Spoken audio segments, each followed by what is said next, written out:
ठीक है। Prime number,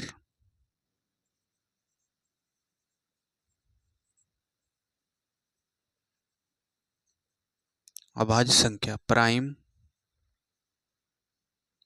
number.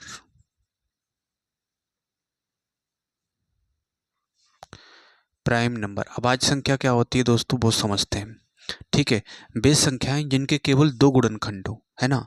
Base संख्याएं जिनके केवल दो गुणनखंड हो। ठीक है। बेस संख्याएं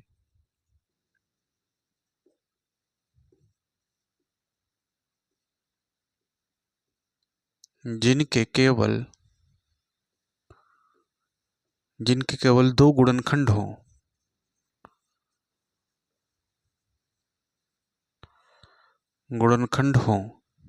ठीक है। कितने होने चाहिए, दो गुणनखंड होने चाहिए।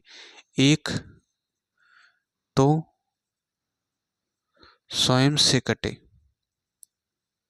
ठीक है, खुद से विभाजित होनी चाहिए। दूसरा क्या होना चाहिए दोस्तों, दूसरा एक से कटे, ठीक है, एक से कटे, ठीक है, एक से कटनी चाहिए और खुद से विभाजित होनी चाहिए। तो वो क्या होगी दोस्तों, अभाज्य संख्या होगी। ठीक है। जैसे फॉर एग्जाम्पल 2, 3, ठीक है, 2, 3, 5, क्या चार अभाज्य संख्या है? चार देखते हैं दोस्तों, चार के कितने गुणनखंड है? चार एक से कट रहा है, चार दो से कट रहा है, चार चार से भी तो कट रहा है ना। तो चार के कितने हो गए दोस्तों, चार के हो गए तीन गुणनखंड। पर यहाँ तो बोला है कितने होने चाहिए, केवल दो गुणनखंड होने चाहिए। तो इसके तो तीन हो गए, तो ये अभाज्य संख्या नहीं होगी। ठीक है। क्या पांच अभाज्य संख्या होगी?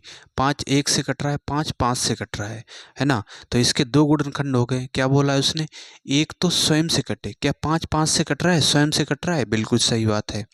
दूसरा एक से कटे, किससे कटनी चाहिए, एक से कटनी चाहिए। तो पांच जो है एक से कट रहा है, बिल्कुल एक से कट रहा है। तो पांच क्या होगी दोस्तों, अभाज्य संख्या होगी। ठीक है। तो 2, 3, 5, 5 के बाद 7, 7 के बाद क्या होगी 11, 11 के बाद 13, 13 के बाद 17, 17 के बाद 19, 19 के बाद 23, ठीक है, 23 के बाद 29, 29 के बाद 31, इस तरह से ही चलती रहेंगी। ठीक है भाई, ये हो गई अभाज्य संख्याएं। तो उम्मीद करता हूँ आप दोस्तों अभाज्य संख्याएं समझ पाए होंगे कि अभाज्य संख्याएं क्या होती हैं। ठीक है। तो उसी आधार पे हम क्वेश्चन लेते हैं। पहला क्वेश्चन दिया है, सबसे छोटी अभाज्य संख्या क्या है। ठीक है। पहला क्वेश्चन दिया है इसमें दोस्तों, कह रहा है कि सबसे छोटी अभाज्य संख्या क्या है।